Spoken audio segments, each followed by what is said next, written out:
नमस्कार, सीधी लकीर विद धीरेन्द्र पुंडीर में आप सभी का एक बार फिर से स्वागत है। राजनीतिक सरगर्मियां अब उफान पर हैं, चुनावों की तारीख आ चुकी है और ये भी कि आखिर किस दिन कौन सा राज्य ये करेगा, वोट करेगा और कब रिजल्ट होगा। 4 जून को वो तमाम चीज़ें सामने आ जाएंगी, वो वादे, तमाम नेताओं के इरादे और उन पर आम जनता का दिया गया विश्वास। लेकिन प्रधानमंत्री नरेंद्र मोदी की इस बार की जो लाइन थी, अब की बार 400 पार, उसको लेकर एक के बाद एक शंकाएं दिखाई दी। क्योंकि दक्षिण भारत के उन राज्यों में जहां 130 से 34 सीटें हैं, उनको फैसला करना है कि क्या वाकई प्रधानमंत्री मोदी इस बार अपने इस नारे को वहां तक पहुंचा सकते हैं या नहीं, और ये नारा उनकी गंभीरता है या नहीं, या सिर्फ नारा है। अगर इस पर बात करनी है तो आप देख सकते हैं कि 15 मार्च से लेकर अब तक प्रधानमंत्री नरेंद्र मोदी कोयम्बटूर में अपनी रैली कर रहे हैं, रोड मार्च कर रहे हैं। वो कर्नाटक में है, वो आंध्रा में है, वो तेलंगाना में है, वो केरल में है और वो तमिलनाडु में है। लगातार एक साथ तमाम राज्यों को मथते हुए प्रधानमंत्री नरेंद्र मोदी जानते हैं कि अगर उनको ये वादा पूरा करना है अपनी पार्टी के कार्यकर्ताओं से अब की बार 400 पार, तो फिर दक्षिण भारत के इस हिस्से में उनको जीत हासिल करनी होगी। लेकिन ये वो राज्य हैं जो लगातार प्रधानमंत्री मोदी की उस आंधी में भी भीड़ तो दिखाते हैं, लेकिन वोटों में जैसे खाली रह जाते हैं बीजेपी के लिए। इस बार क्या होगा, इस बार क्या वो कमियां दूर कर पाई हैं? क्योंकि बीजेपी ने इस बार योद्धाओं की एक टीम बनाई है, और वो टीम जो इस वक्त तो कम से कम उन पुरानी राजनीति के किलों को ढहाती हुई दिखाई दे रही है, बीजेपी को आगे ले जाती हुई दिखाई दे रही है। इस पर यहाँ तमिलनाडु में अन्नामलाई जैसा एक क्रांतिकारी व्यक्तित्व बताया जा रहा है बीजेपी की तरफ से अन्नामलाई को, कि वो पुरानी तमाम राजनीति को सिर के बल खड़ा कर देंगे और यहाँ से एक बार बीजेपी का सूर्य उदय होगा। इस बार तमिलनाडु पिछली बार का बंगाल साबित होगा, ये दावा है। उधर केरल ऐसा लग रहा है कि जैसे बीजेपी ने अपनी पूरी ताकत केरल से जीत में झोंक दी हो, 2-2 केंद्रीय मंत्रियों को चुनाव में उतार दिया और जीत के तमाम दावे उसने करने शुरू कर दिए। यहाँ तक कि पिछली बार की जो सारी असफलताएं थी, उन सब को ये गिनवाते हुए कि वो एक पार्टी की शुरुआत थी, इस बार हम विजय की तरफ हैं, वो दिखाया। आप तेलंगाना देख रहे हैं, आप आंध्रा देख रहे हैं और कर्नाटक में वापस। पिछली बार 30 सीटें बीजेपी को दक्षिण भारत में मिली थी, जिसमें से 25 सीटें सिर्फ कर्नाटक में थी। लेकिन बीजेपी इस बार बाकी तमाम राज्यों से भी वही सफलता चाहती है। इस पर बातचीत करने के लिए मेरे साथ हैं इस समय, आपको यहीं मिलेंगे, वरिष्ठ पत्रकार रामास्वामी मेरे साथ हैं, यासिर, और मेरे साथ जुड़ेंगे अभय जी। रामास्वामी जी नमस्कार, आपका बहुत बहुत स्वागत है इस चर्चा में। यहाँ बड़ी चर्चा है, बड़ी सरगर्मी है दिल्ली की सियासत में कि इस बार तमिलनाडु बंगाल होने जा रहा है। जो पिछली बार बंगाल ने प्रत्याशित रिजल्ट दिया था, इस बार इस तरह की हवा तमिलनाडु से चल रही है और बीजेपी वहां इस बार चेन्नई में इस विजेता के तौर पर दिख रही है। आपको क्या लगता है रामास्वामी जी? जी, आपका प्रश्न से मैं ये बोलना चाहता हूँ कि हमारा फ्रीडम मूवमेंट में बंगाल कितना सेलिब्रेट करता है, उतना ही सेलिब्रेशन तमिलनाडु में भी होता था। तमिलनाडु का इतिहास देखेंगे तो 400 साल पहले से ही, जब से ब्रिटिशर्स यहाँ पे आने लगे, वहाँ पहला मिनट से ही उनको क्वेश्चन करने लगे। जैसा वो ट्रांजिशन हुआ था, वही ट्रांजिशन बंगाल में पिछले इलेक्शन 2019 में हुआ था। वही ट्रांजिशन आप इस बार तमिलनाडु से देखेंगे। मैं इसी कारण के लिए बता रहा हूँ। आप देखिए, जो भी प्रधानमंत्री आज तक थे पूरा इंडिया में, फ्री इंडिया में, नरेंद्र मोदी तमिलनाडु के लिए इतना इंपॉर्टेंट दिए। कहीं भी जाते हैं पूरा दुनिया में, तिरुकुरल से उनका बातें शुरू करते हैं, और यूएन में भी बात किए थे, और कितने बार तमिलनाडु में आ चुके हैं। हम 1947 से नेहरू से शुरू करके आज तक देखे तो एक प्राइम मिनिस्टर इतने बार तमिलनाडु आए नहीं। तमिलनाडु के लिए प्रोजेक्ट्स कितना हुआ है आप खाली पिछले अप्रैल से अब तक एक साल में देखिए। यहाँ का chief minister opposition party DMK में हो सकते हैं, बट उनके साथ होके कितने बार उन्होंने नया नया इंफ्रास्ट्रक्चर प्रोजेक्ट्स पिछले साल में खुले हैं तमिलनाडु में। कम से कम 80,000 करोड़ का इंफ्रास्ट्रक्चर प्रोजेक्ट्स पिछले एक साल में तमिलनाडु में हुआ है। नया नया एम्स का देखिए, नया फ्लाईओवर का प्रोजेक्ट्स देखिए, या वंदे भारत का ट्रेन देखिए, नया एयरपोर्ट का रेनोवेशन देखिए। ये सारा इंफ्रास्ट्रक्चर चेंज करना, बदलना, इंप्रूवमेंट करना, ये सारा का कारण ये प्रधानमंत्री का एक ही सोच है कि पूरा इंडिया को एक साथ लेके चलना है। ये नहीं कि मैं गुजरात से आया हूँ इसीलिए गुजरात आगे बढ़ेगा, या मैं यूपी से कंटेस्ट कर रहा हूँ इसलिए यूपी आगे बढ़ेगा। पूरा देश साथ चलना है, पूरा देश आगे बढ़ना है, पूरा देश का लोग एक साथ चलना है। यही ये प्रधानमंत्री का सोच है, कोशिश है और काम है। तो वो सोच अभी तमिलनाडु का लोग का मन में भी आया है। ये प्रधानमंत्री खाली बोलते नहीं है, खाली सोचते नहीं है, बट काम भी करते हैं। वो फर्क अभी इस इलेक्शन में पड़ेगा।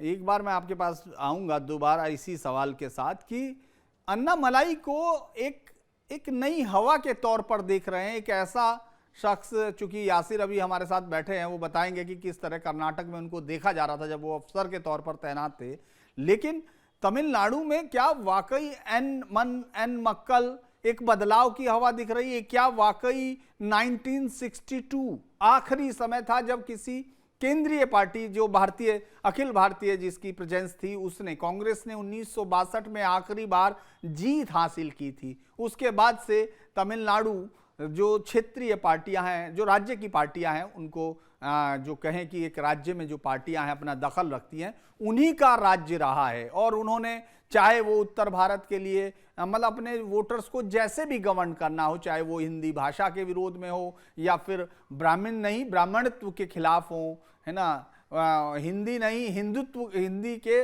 प्रभुत्व के खिलाफ हो, उस राजनीति को रखा। लेकिन क्या आपको लगता है सिर्फ एक आदमी अन्नामलाई जैसा शख्स आता है और वो इस पूरे इतने लंबी राजनीति को उलट सकता है? लगता है आपको उसका कनेक्ट है? मैं दो तरह का आंसर बता देता हूं। एक छोटा सा आपका प्रश्न का आंसर ये है कि यस, जरूर होगा। मैं उसका लॉन्ग वर्जन ऑफ आंसर यही है। आप देखिए पूरा तमिलनाडु में रीजनल पार्टीज जो डीएमके है या एआईडीएमके है, आप ठीक बता रहे थे 1962 के बाद ये लोग हिंदी ऑपरेशन या एंटी हिंदी एजिटेशन के वजह से, या नया तमिलनाडु या सेपरेट द्राविड़ नाड बताने का कोशिश में ये लोग के साथ एक नेगेटिव कैंपेन करते रहते हैं कि देश का पार्टी जो है या राज्य का पार्टी है तमिलनाडु का विरोध है, तमिलनाडु के लिए कुछ नहीं करते हैं। और इनका डबल गेमिंग हो जाता था। जब यूनियन गवर्नमेंट में होते हैं एक बात करते हैं, या जब स्टेट में अकेले होते हैं उस टाइम एक बात करते हैं, या कैंपेन के टाइम एक बात करते हैं। आप सोचो नीट कितना अच्छा चीज है पूरा देश के लिए। हर मेडिसिन पढ़ने वाला स्टूडेंट या पढ़ने का कोशिश करने वाला स्टूडेंट एक ही एंट्रेंस एग्जाम लिखना है। बट यहाँ पे डीएमके ये सोचता है कि स्टूडेंट्स को ये जरूरत नहीं है, यहाँ का मैनेजमेंट कोटा अलग से होना चाहिए और उनका अलग से एग्जाम्स होना चाहिए। ये सारा सोच है इनका। अभी ये उनका डबल माइंड और डबल गेम को लोग देखने लगे। और आप अन्नामलाई का बात कर रहे थे, अन्नामलाई का वो अंग्रेजी में बताता है breathing fresh air. Annamalai Bhajpa में वो वाला लीडर है यंग जनरेशन के लिए। जब हम तमिलनाडु में देखते हैं यहाँ का रीजनल लीडर्स का इंटेग्रिटी क्वेश्चनेबल हो गया। डीएमके का हर लीडर का आप सोचिए उनका integrity is questionable. Corruption case में 2 मंत्री थे उनका अभी जेल में है। एक मंत्री रिजाइन करना पड़ा और एक मंत्री had to lose his position because he was convicted corruption charges में। वैसा ये पार्टी है जो करप्ट है और उनका हिस्ट्री हमको पता है। 2G में पता है, एम्बुलेंस वाला इश्यूज में पता है, लैंड ग्रैबिंग में पता है, इलेक्ट्रिसिटी चार्जेस में पता है। इस सारा चीज में इनका करप्शन स्कैंडल्स हमको पता है। और ये IPS officer, young IPS officer यहाँ का यूथ लोग के लिए देखते हुए उनका इंटेग्रिटी के साथ, जो खाली प्रधानमंत्री का सोच नहीं, यहाँ का लोग का सोच, दोनों मिला के लोग का सोच यही है। इसको मैं ट्रांसलेट करके दिल्ली तक लेके जाना चाहता हूं और दिल्ली का मैसेज जो क्या है वो मैसेज मैं यहाँ पे लेके आना चाहता हूं। इसका काम कर रहे हैं और बदलाव ये भी आया है 1962 से आज तक। आप देखें जो भी राज्य पार्टीज का लीडर्स है इतना सारा लोग को जाके मिले नहीं। आप बोल रहे थे कि एन मक्कल यात्रा, यात्रा का सोच ये था कि वो जाके हर डिस्ट्रिक्ट में, हर असेंबली डिस्ट्रिक्ट में, 239 असेंबली डिस्ट्रिक्ट है तमिलनाडु में, हर डिस्ट्रिक्ट में जाके वो लोग से मिलेंगे और केंद्र सरकार का प्रोजेक्ट्स जो है लोग को लेकर आना चाहते हैं, लोग के लिए डेवलपमेंट का प्रोजेक्ट्स है, उनका क्या बोलते हैं, उनका अच्छे दिन के लिए एक प्रोजेक्ट है, ये सारा कैसे लेकर आएंगे। और प्रधानमंत्री विकसित भारत का बात करते हैं, विकसित भारत का बात करते हैं तो उसका मतलब क्या है, और विकसित भारत में तमिलनाडु का लोग को क्या मिलेगा, और यहाँ का डीएमके का लोग का नेगेटिव कैंपेनिंग के वजह से वो विकसित भारत का सोच कितना पीछे चल रहा है, ये सारा चीज उन्होंने सीधा लोग के साथ लेके गए।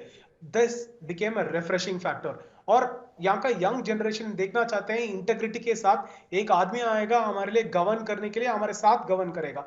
आपने अन्नामलई का इंटरव्यू देखे होंगे आईआईटी मद्रास में या और कुछ न्यूज चैनल्स में, फ्रैंकली बात करते हैं, पॉलिटिशियन के जैसा ये नहीं बोलते हैं कि मैं काली सर्विस करने के लिए आया हूं, मैं आऊंगा जीतूंगा और लोग के लिए काम करूंगा। बोलते हैं जीत और हार पॉलिटिक्स में होता है, मैं हर बार सीख रहा हूं, और सीख रहा हूं किस कारण के लिए, लोग को सर्विस करने के लिए। जो भी होगा, मैं हार रहा हूं या जीत रहा हूं, मैं लोग को सर्विस करते रहूंगा। और ये शब्द हम नया लीडर्स और यंग जनरेशन लीडर्स पॉलिटिक्स में देख लिए, कांग्रेस में राहुल गांधी है या तमिलनाडु में उदयनिधि स्टालिन है, इन लोग से हम सुनते नहीं, उनका सीधा बात सुनते नहीं। और यहाँ पे ये रिफ्रेशिंग लीडर नया है, लोग को बहुत अच्छा है, इनको चीफ मिनिस्टर का सीट में बिठाना है। अभी पार्लियामेंट का लोकसभा के लिए लड़ेंगे, जरूर जीत जाएंगे। या हमारा सोच ये है कि अन्नामलई जी चीफ मिनिस्टर बनेंगे तमिलनाडु का, और तमिलनाडु का विचारधारा बदलेंगे, तमिलनाडु का सोच बदलेंगे और तमिलनाडु का फ्यूचर बदलेंगे। जी यासिर, क्या आप जो है तमाम दक्षिण राज्यों में घूमते हैं, भारत के इस हिस्से में पूरा राजनीति को देखते हैं, आपको क्या लग रहा है कि जो 30 सीट है पिछली बार की उनको आगे बढ़ा रही है, या बीजेपी की ये हवा हर बार की तरह ऐसा ही होगा कि आपके वोट बढ़ जाएंगे और सीट गायब हो जाएगी, ऐसा कुछ है क्या?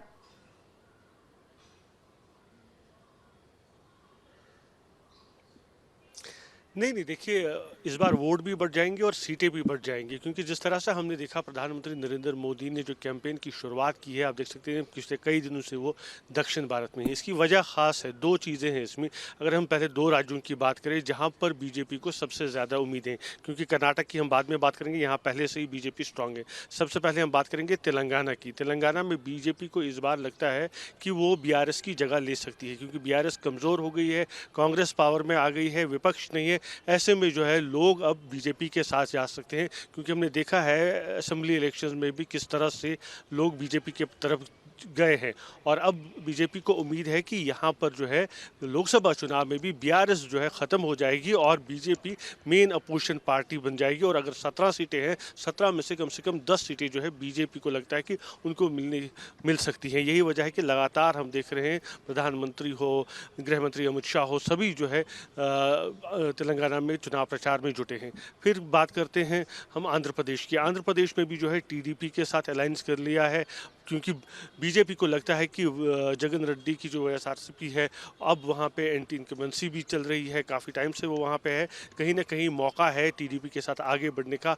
और कोalition जो होगी तो वहाँ पे सीटें ज़्यादा मिलेंगी और उसका फ़ायदा जो एनडीए का है वो मिल जाएगा। और 400 पार जो लगातार नारा लगाया जा रहा है वो सहयोगियों के साथ है, और एनडीए में जब टीडीपी आती है तो कहीं ना कहीं सीटें जो है ज़्यादा मिलेंगी बीजेपी को वहाँ पर। फिर पहुँचते हैं तमिलनाडु की, जैसे कि रामस्वामी जी कह रहे थे कि वहाँ पर भी जो है इस बार लोग आ रहे हैं। हालांकि ज़्यादा सीटें नहीं मिल सकती हैं, अगर 2 से 3 सीटें भी बीजेपी को मिल जाती है वहाँ पे तो उनके लिए भी वो एक बहुत बड़ा गेन है वहाँ पे, क्योंकि हमने देखा है अभी तक जो है एक ही सीट जो है बीजेपी ने जीती है तमिलनाडु में, और अगर वो 2 से 3 सीटें इस बार जीती है तो फ़ायदा उनका ही होगा। और जिस तरह से एक कनेक्ट अन्नामलई बना रहा है तमिलनाडु और बीजेपी आला कमान के बीच, क्योंकि हमेशा देखा जा रहा था कि वो कनेक्ट नहीं बन पा रहा है लोगों और बीजेपी आला कमान के बीच में। अगर गृह मंत्री अमित शाह की बात करें, प्राइम मिनिस्टर मोदी की बात करें, जब वो आते थे वहाँ पर रैलीज में संबोधित करते थे तो वो कनेक्ट नहीं डेवलप होता था,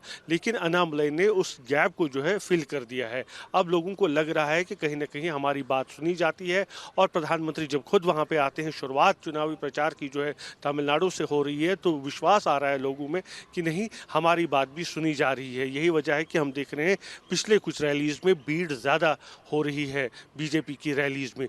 युवा की अगर हम बात करें, खासकर युवा बहुत सारे आ रहे हैं क्योंकि उनको लगता है कहीं ना कहीं अनामलई जो है एक ऑनेस्ट है, ऑफिसर रह चुके हैं, एक और ऑनेस्ट नेता भी रहेंगे और उनकी बात मानेंगे, उनकी बात सुनेंगे। क्योंकि अगर हम तमिलनाडु की बात करें, वहाँ हमने देखा है जयललिता जब थी पावर में या करुणानिधि जब पावर में था तो किसी की बात सुनी नहीं जाती थी, जो वो करना चाहते थे वही होता था। लेकिन अब कहीं ना कहीं लोगों में ये विश्वास आने लगा है कि अनामलई उनकी बात सुनेगा, तो वहाँ पर भी बीजेपी को फ़ायदा नज़र आता दिख रहा है। केरला की बात कर रहे हैं, केरला में जिस तरह से लगातार कोशिश की जा रही है बीजेपी की तरफ से कि कम से कम 1 या 2 सीटें मिलें। हमने देखा 2 केंद्रीय मंत्रियों को इस बार चुनावी मैदान में उतारा गया है।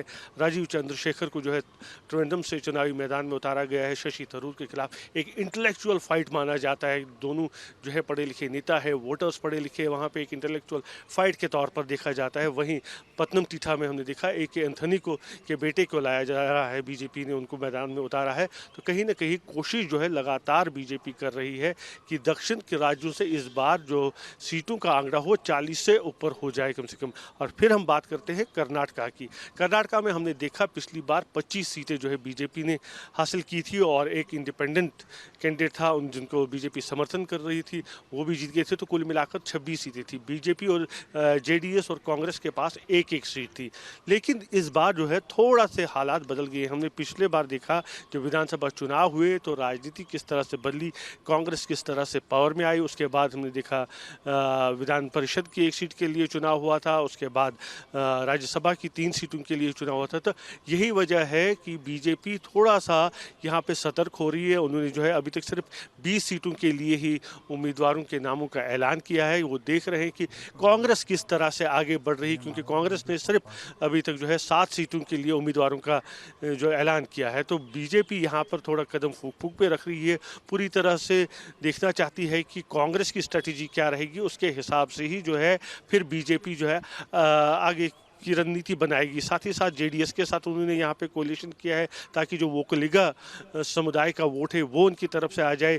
BY विजेंद्रा को उन्होंने जो है प्रदेश बीजेपी का अध्यक्ष बनाया है, तो लिंगायत समुदाय उनके साथ है। तो इन कास्ट कॉम्बिनेशन को देखते हुए बीजेपी को उम्मीद है कि वो एक बार फिर से 20 से ज़्यादा सीटें दक्षिण कर्नाटक में हासिल कर सकती है और दक्षिण भारत में जो है उनका अनुमान है कि 40 से ज़्यादा सीटें इस बार उन्हें मिल सकती जी।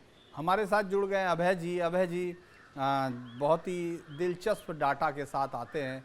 अभय जी, क्या लगता है कि केरल में, चूंकि अभी तक अगर हम लोग बीजेपी की स्ट्रेटजी पर गौर करते हैं तो पिछली बार 9 सीटें ऐसी थी जिसमें वो 10% से ज़्यादा वोट शेयर था और उनमें से 4 ऐसी थी जो 15% से ऊपर था।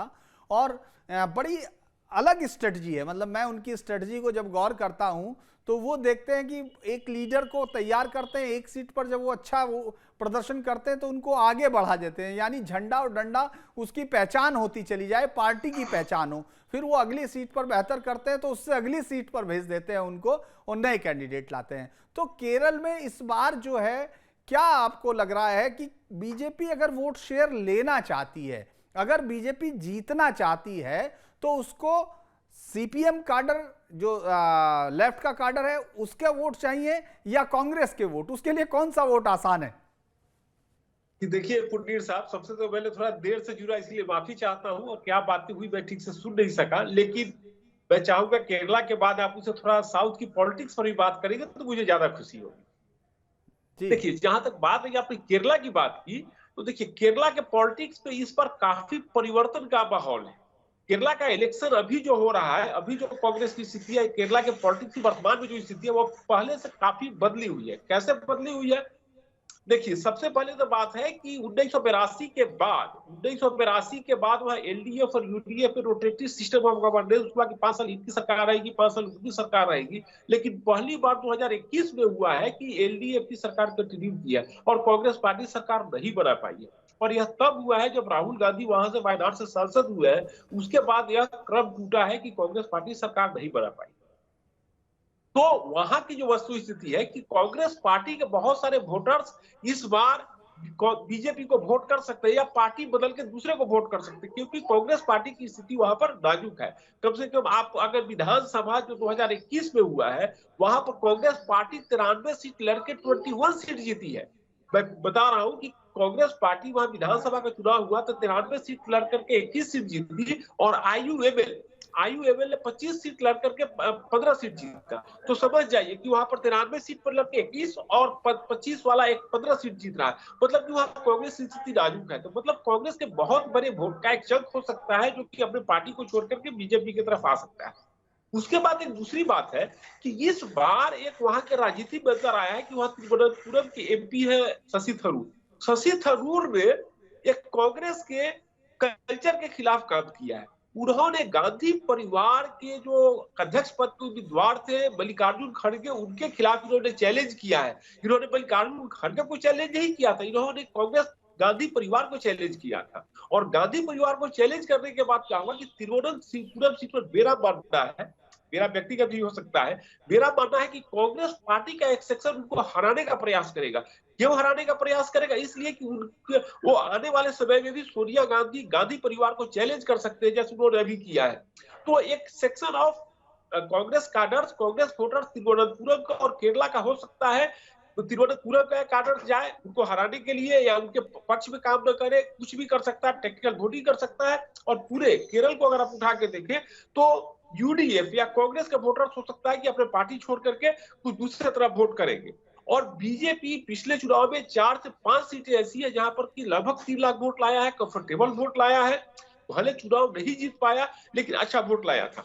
और केरला के बारे में अंतिम लाइन आपसे बताता चलूंगा कि नरेंद्र मोदी और अमित शाह की बीजेपी है, उसने नॉर्थ ईस्ट को पूरा पार्ट दिया था, पूरा अपने पक्ष में कर लिया, अच्छा परफॉर्मेंस किया, वहां की पार्टी बना दिया, वेस्ट बंगाल में कर लिया। लेकिन अभी भी एक इलाका है जो उनके इससे बाहर है, वह है केरल और तमिलनाडु। मोरलेस केरल में अभी तक बीजेपी का खाता नहीं खुला है। और नरेंद्र मोदी और अमित शाह के लिए सबसे बड़ा चैलेंज है कि वो केरल में कम से कम पार्टी का ओपनिंग करावे, केरल में भी पार्टी का एंट्री करावे, जो कि वो करने का पूरा प्रयास कर रहे हैं और होता हुआ दिख भी रहा है।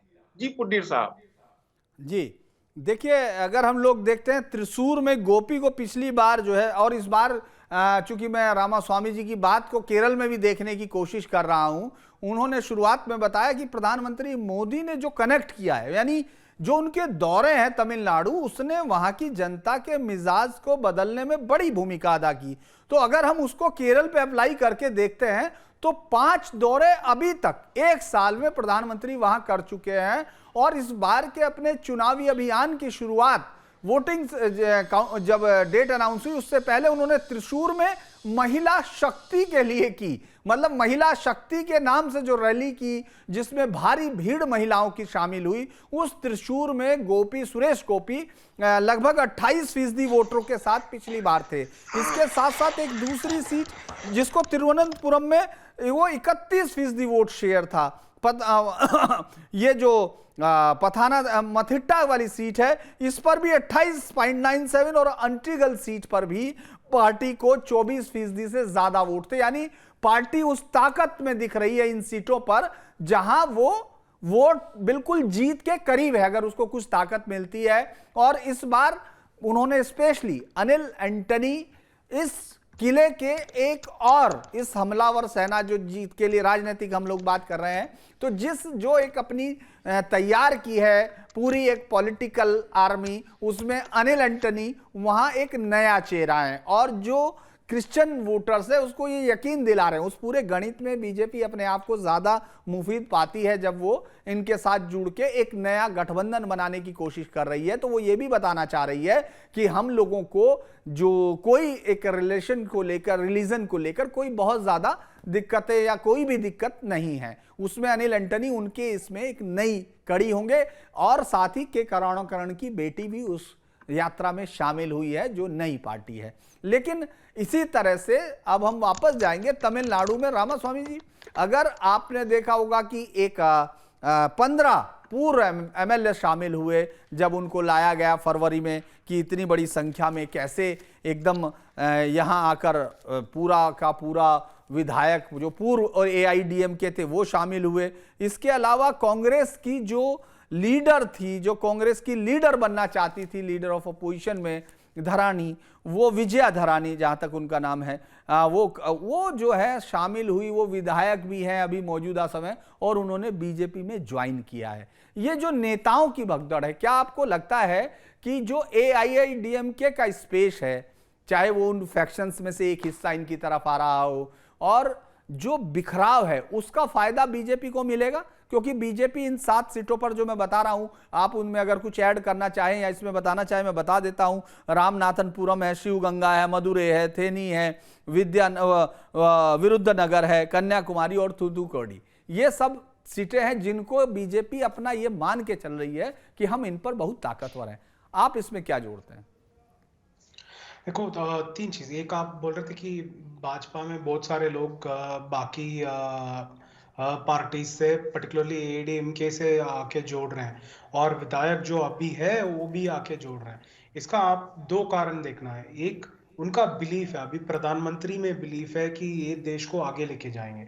और दूसरा, ये बहुत ही इंपॉर्टेंट कारण है, लोग का सोच क्या है वो पॉलिटिशियन देखते रहते हैं। तो लोग का सोच और उनका विचार और उनका विंड का किस तरफ चलता है, ये भी पॉलिटिशियन देखते हैं। वही जीतने की तरफ लोग जाना चाहते हैं, वही ये भी विधायक लोग कर रहे हैं। और ये सारे पॉलिटिशियंस जो AIADMK के हैं या DMK के हैं, कांग्रेस के हैं, ये सारे करते हैं। सो इसीलिए जरूर उनका ताकत, उनका पहला ताकत था उनका जो पार्टी से आए थे, या उनका फैमिली का है, इनका काम का है, इनका रेपुटेशन का है, और इनका आज जो उनका टीम और कार्डर उनके साथ आता है, ये सारा ताकत भाजपा में जोड़ने के बाद और भी बढ़ेगा भाजपा का जो स्ट्रेंथ। एक, और दूसरा चीज हमको ये देखना है, परसेप्शन। देखिए, पॉलिटिक्स में ज्यादातर परसेप्शन का गेम है। सो अभी लोग देखेंगे, जो जाके वोट डालने वाले हैं अप्रैल 19 को, ये सारे लोग 19 तारीख तक देखेंगे कि भाजपा में इतने सारे लोग आके क्यों ज्वाइन कर रहे हैं। ये सोच लोग का मन में भी रहेगा। सो ये परसेप्शन का गेम में भी बीजेपी जीत रहा है। और अब दूसरा, ये देखिए कि खाली तमिलनाडु में नहीं, बाकी जगह पे भी, केरल ले लिए, कर्नाटका ले लो, या आंध्रा ले लो, या तेलंगाना ले लो, या जहां पे खाली भाजपा अलग से लड़ता था, या भाजपा माइनॉरिटी पार्टी होता था, या छोटा छोटा सीट्स के लिए बड़े बड़े पार्टी से बार्गेन करते रहते थे, आज भाजपा बांट के देता है, आप लोग इतने सीट में कंटेस्ट कर सकते हो। इतना डिमांडिंग पावर भाजपा पे आ गया। इसका मतलब ये है कि लोग का सोच और लोग का वोट्स उनके साथ आने लग गया। बाकी पॉलिटिकल पार्टीज, बाकी पॉलिटिशियन ये देखने लगे। सो इसका मतलब ये है कि एक, भाजपा स्ट्रेंथन हो रहा है हर स्टेट्स में साउथ इंडिया में। और दूसरा, ये देखना है भाजपा। मैं एक सवाल और जोड़ूंगा, क्योंकि साउथ की पॉलिटिक्स जब नॉर्दर्न इंडिया में लोग सुनते थे, अभी तो चूंकि जब से इंटरनेट आया इतना इंटरेक्शन हो गया कि हर आदमी हर एक क्षेत्र के बारे में जानता है बहुत अच्छे से। विरुद्धनगर के बारे में आपको बता सकते हैं यहाँ के लोग, या वहां पहले ऐसा नहीं था। लेकिन हम लोग सिर्फ ये पढ़ते थे कि वहां अभिनेता नेता बनते हैं, और वहां जो है एक स्टार कल्ट है वो चलती है। मतलब एक स्टार चाहिए पार्टी को, चाहे वो जयललिता हो, MGR हो, करुणानिधि रहे हो, या उनके बाद उनके बेटे, एक स्टार की जरूरत होती थी।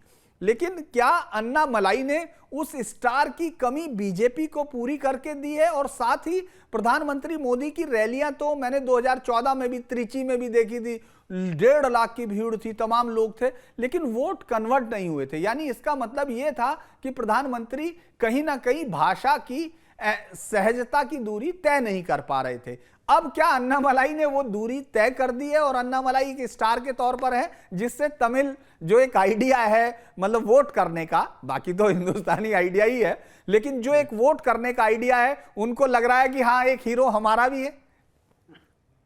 देखो, 2 चीज में देखना है। एक, बदलाव आ गया कि लोग का सोच में। पहला रहते थे कि MGR, करुणानिधि और जयललिता, पर उसके बाद रजनीकांत आने का कोशिश तो था एक टाइम पे, पर रजनीकांत आए नहीं।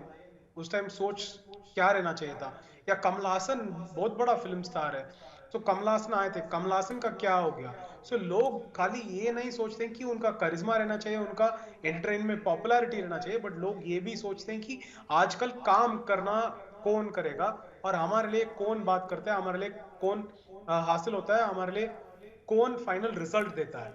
ये अन्नामलाई जी से देखा है। अन्नामलाई जरूर वो गैप थोड़ा फिल किए, बट ये गैप और एक करिश्मेटिक लीडर से आता है, खाली अन्नामला जी से नहीं।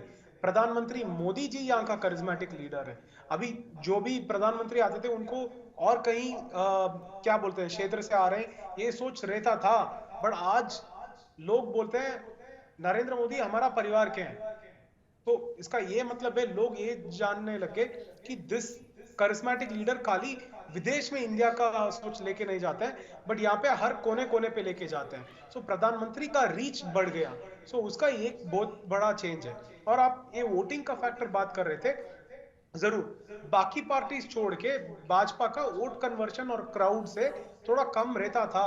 बट वो फर्क आप लोकल बॉडी इलेक्शन में देखिए 2021 में 2021 और 2022 में भाजपा जब तक लोकल बॉडी इलेक्शन में मुश्किल से लोग खड़े करते थे, इस टाइम 3 मेयर्स भाजपा से है। बहुत सारे लोकल बॉडी रिप्रेजेंटेटिव्स, ऑलमोस्ट 1000 का लोकल बॉडी रिप्रेजेंटेटिव्स भाजपा से है। और भाजपा उस लोकल बॉडी इलेक्शन अलग से खड़ा किया था, कोई इलेक्शन का अलायंस नहीं था एआईएडीएम के या और कोई छोटा छोटा पार्टीज के साथ भी नहीं था। फिर इसका ये मतलब है लोग भाजपा को जानने लगे और क्या बोलते हैं, खाली जानने लगे नहीं बट लाइक करने लगे और पता करने लगे कि ये पार्टी हमारे लिए काम करेगा। एक और हमारा रीजनल फैक्टर भी आपको देखना चाहिए कि कर्नाटका का डेवलपमेंट देखिए, भाजपा जब आने लग गया उसके बाद कितना फर्क पड़ा है कर्नाटका का गवर्नेंस में, कर्नाटका का प्रोग्रेस में। बेंगलुरु और चेन्नई का डेवलपमेंट का मैप देखिए आप, चेन्नई एक डेवलप्ड सिटी था और बेंगलुरु इतना डेवलप्ड और प्रोग्रेसिव सिटी नहीं था। और बेंगलुरु अभी कहाँ गया। और तमिलनाडु का लोग का ये सोच है कि हमको भी ये प्रोग्रेस लेना चाहिए। इसका ये मतलब नहीं कि हम ये द्रविडियन पार्टीज को रख के हम सोचेंगे कि हमारा प्रोग्रेस होगा। हमारा अभी कुछ बदलाव आना चाहिए। We need an alternative. DMK ADM को छोड़िए, अन्नामलई हमारा नया लीडर है। ये सोच उनका मन में आ गया। और जी नेक्स्ट हमको नंबर्स में देखना है कन्वर्शन के लिए ना, हमारे लिए जीतने के लिए जो अगला पिछले वाला इलेक्शन में जितना भी सीट लिया था उनसे एक सीट ज्यादा लेना चाहिए।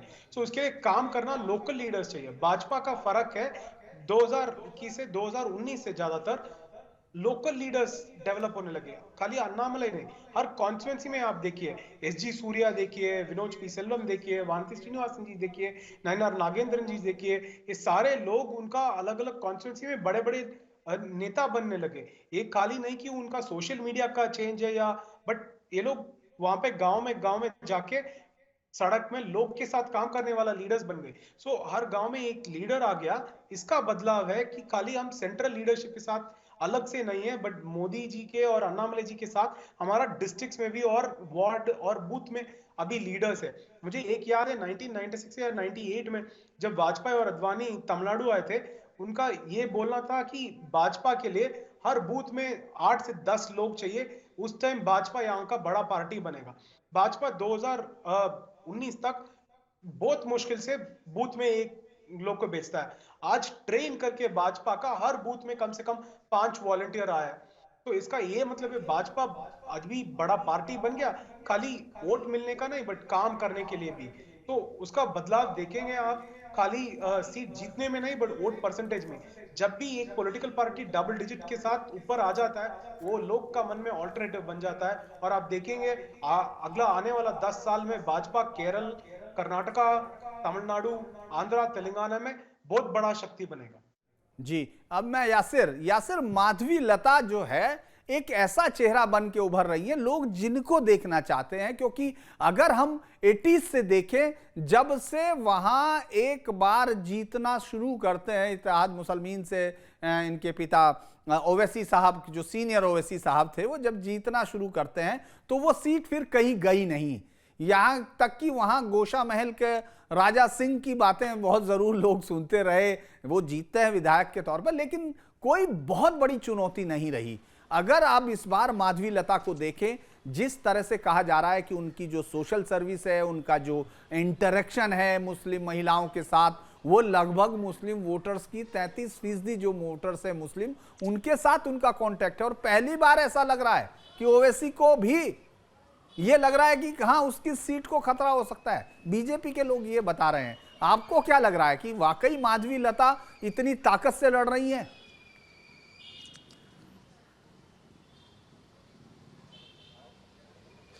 जी देखिए, बिल्कुल अगर हम बात करें माधवीलता की तो इनका जो कनेक्ट है ज़मीन से जुड़ी हुई है, वे लोगों से मिलती रही है, महिलाओं से मिलती रही, सामाजिक कार्य करती रही है वहाँ पर वो, तो उनका कनेक्ट बहुत ज़्यादा है।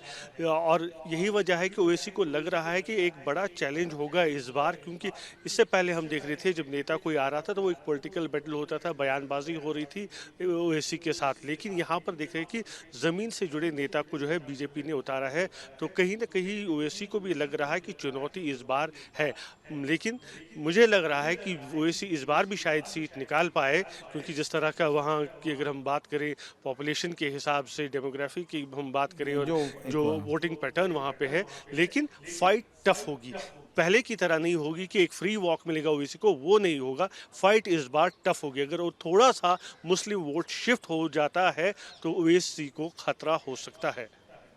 अच्छा, एक और सवाल है मेरा कि आंध्रा में हम इस तरह की चीज़ नहीं देखते हैं जिस तरह से इन 3 राज्यों में, जैसे तमिलनाडु में रामास्वामी बता रहे हैं कि ग्राउंड से लीडरशिप डेवलप होने लगी है।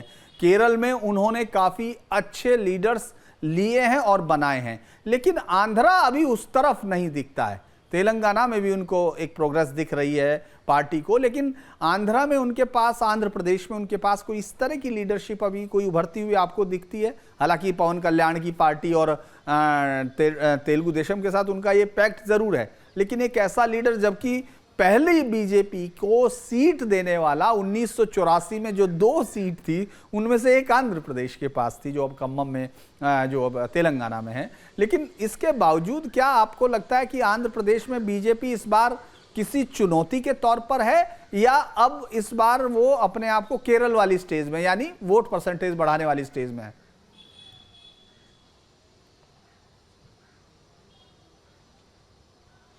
देखिए, अगर हम आंध्र प्रदेश की बात करें, जब दोनों एक साथ थे तेलंगाना और आंध्र प्रदेश, तब हमने देखा है किस तरह से बीजेपी आगे थी वहाँ पे। लेकिन जब फिर 2 राज्य बने तो जो नेता ज़्यादातर थे वो तेलंगाना की तरफ पहुँच गए।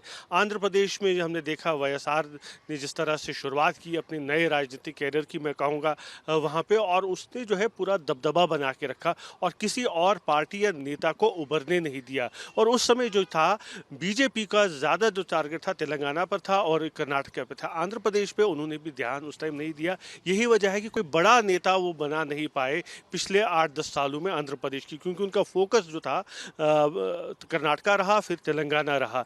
क्योंकि आंध्रा में अगर हम देखें वाईएसआर की जो राजनीति है वो जो देख रहे हैं, पैसा और फोर्स दोनों का इस्तेमाल कर रहे हैं। हमने देखा पिछले ही दिनों किस तरह से उन्होंने पूर्व मुख्यमंत्री टीडीपी के चीफ चंद्रबाबू नायडू को जेल भेजा था, हालांकि वो बेल पे बाहर रहे।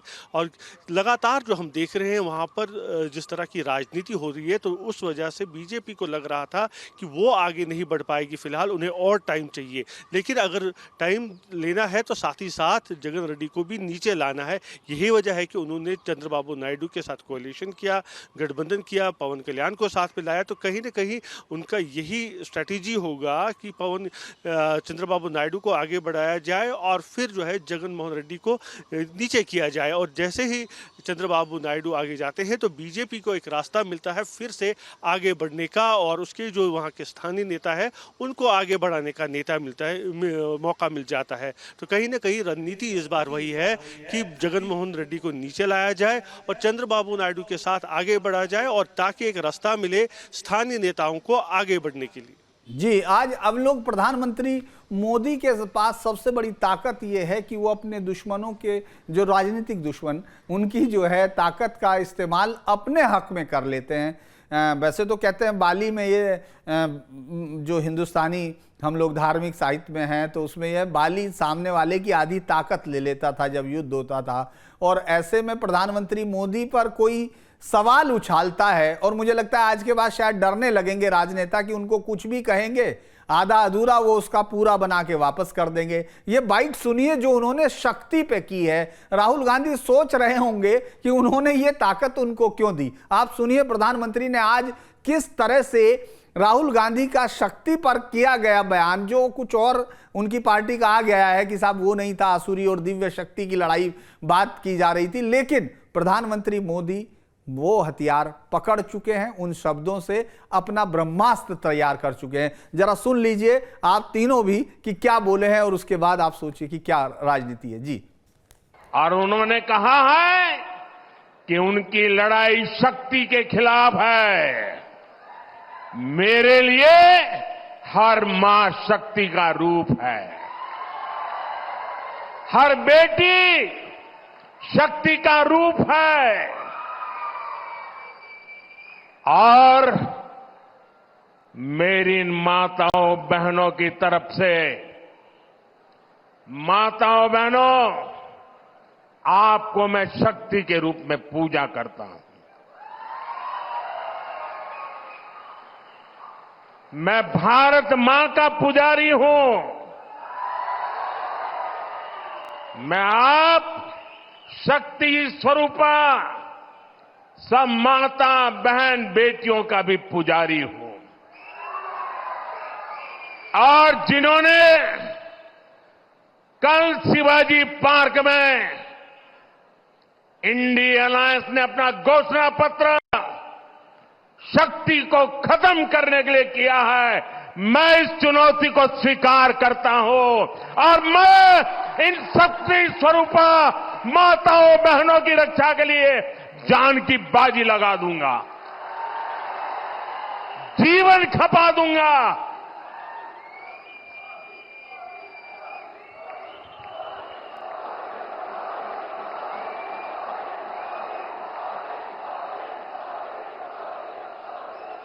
क्या भारत की धरती पर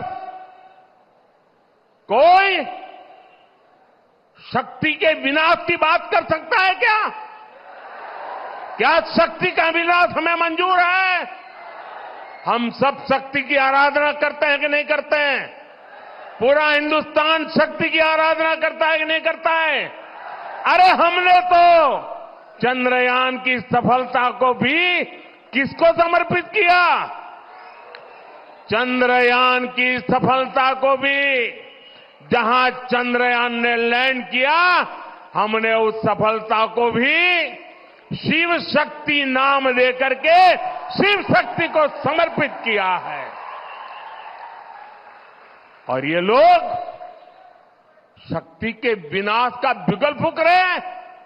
माताएं बहनें, शक्ति स्वरूपा आप है। क्या ऐसे लोगों को शक्ति का विनाश करने के मौका देंगे क्या? मौका देंगे क्या? शक्ति का विनाश करने वालों का विनाश होना चाहिए कि नहीं होना चाहिए? शक्ति स्वरूपा माताओं की रक्षा होनी चाहिए कि नहीं होनी चाहिए? शक्ति के संस्कार की रक्षा होनी चाहिए कि नहीं होनी चाहिए? अभय जी, अगर मैं, चूंकि आप बाद में जुड़े थे, आप साउथ की इस पॉलिटिक्स को अगर सम अप करना चाहते हैं तो किस तरह देखते हैं? इस बार के अभियान में 400 पार में जो भारत का दक्षिणी हिस्सा है, जो दक्षिणी राज्य हैं, वो मोदी को कितनी ताकत देंगे? क्या वाकई वहाँ जो इनकी एक नई आर्मी तैयार हुई है, जिसको मोदी आर्मी कहा जाए, जिसमें अन्नामलाई लीड करते हैं, जिसमें अनिल अंटनी शामिल होते हैं, जिसमें माधवी लता आती है, जिसमें के करुणाकरण की बेटी, मतलब नए नए लोग जुड़ते जा रहे हैं और वो खड़ा कर रहे हैं पार्टी को एक नए नजरिए से। आपको क्या लगता है, आप अगर इसको सम अप करना चाहें पूरी साउथ की पॉलिटिक्स को? जी बिल्कुल, मुझे ऐसा लग रहा है कि बीजेपी अच्छा करने जा रही है और अपने परफॉर्मेंस को सुधारने जा रही है। अब अन्य पार्टी की अपेक्षा कितना परफॉर्मेंस होगा, यह थोड़ा जल्दीबाजी होगी, लेकिन बीजेपी का पिछले 2-3 इलेक्शन 2014 में और 2019 में हुआ है, उसकी अपेक्षा कर्नाटक को छोड़ भी दे, कर्नाटक तो बीजेपी का अपना फोर्टे है ही है, वहां पर अच्छा करती है, कुछ सीट बढ़ती है घटती है, लेकिन अन्य राज्यों में की भी अगर हम बात करें तो बीजेपी अच्छा परफॉर्म करने जा रही है अपने पूर्व के प्रदर्शन की अपेक्षा। और यहां से अगर बीजेपी अच्छा करेगी तो इसका एक अच्छा बेस बन के आएगा और आने वाले समय में यहां पर से अच्छा करना शुरू करेगी और यह बीजेपी का एक बेस बनता हुआ दिख रहा है। मैं ये पूछना चाहूंगा कि आप अगर इसमें कोई डाटा ऐड करना चाहें, जिसको, क्योंकि आप बाद में जुड़े थे इसीलिए। बिल्कुल, मैं ये कहना चाहूंगा कि देखिए, कांग्रेस पार्टी जब भी मुसीबत में आती है तो साउथ ने सहारा दिया है और गांधी परिवार भी जब मुसीबत में आता है तो साउथ ने सहारा दिया है। इंदिरा गांधी जब 1977 का इलेक्शन हारी थी तो चिकमगलूर गई थी, फिर मेडक से चुनाव लड़ा उन्होंने, सोनिया गांधी रायबरेली गई, राहुल गांधी वायनाड गए। तो गांधी परिवार जब भी मुसीबत में, राजनीतिक तौर पर गांधी परिवार मुसीबत में साउथ का सहारा लिया है, और कांग्रेस पार्टी भी जब मुसीबत में आई है तो साउथ का सहारा मिला है। आप 1977 में अगर साउथ का सपोर्ट नहीं मिला रहता तो कांग्रेस पार्टी शायद उठ नहीं पाती। अगर मैं आपको बताऊं कि मुझे वक्त दे दीजिए, केरल में 1977 में 20 में 11 सीट जीता था, 1977 में आंध्र प्रदेश में 42 में 41 सीट जीता था, 1977 में कर्नाटक में 28 में 26 सीट जीता था, और तमिलनाडु में 77 में 16 सीट लड़के 14 सीट लड़ा था, 14 सीट जीता था।